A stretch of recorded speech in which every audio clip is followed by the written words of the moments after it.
A nivell social estem davant una emergència social, l'atur s'incrementa, la pobresa s'incrementa, la precarietat s'incrementa, la crisi és una excusa per fer retallades en drets laborals, en drets socials, en serveis públics.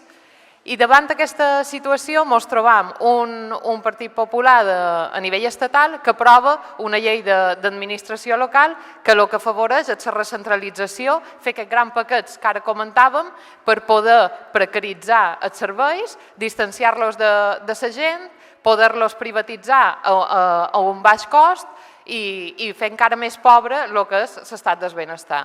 Així ens trobem davant una situació on tenim menys democràcia, menys finançament, menys serveis públics, o sigui que menys drets dels ciutadans. No hem de fer una anàlisi sols economicista d'aquesta situació.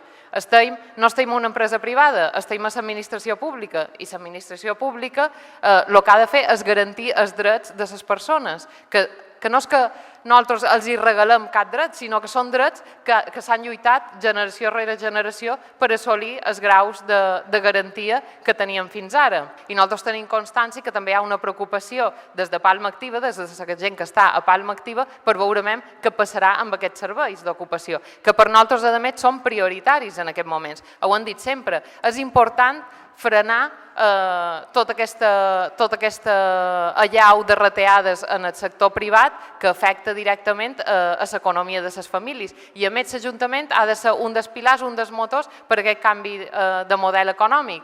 Una economia que no sigui especulativa, una economia de proximitat, i per això és essencial que l'Ajuntament se posi en marxa. Si la pretensió és desmantellar els serveis d'orientació i d'intermediació laboral, no estirem anant pel bon camí. I per això creiem que és important que ara mateix també aquest Ajuntament se pronunciï i comenci a fer feina des de ja per poder garantir la continuïtat d'aquests serveis d'ocupació a l'Ajuntament. Gràcies.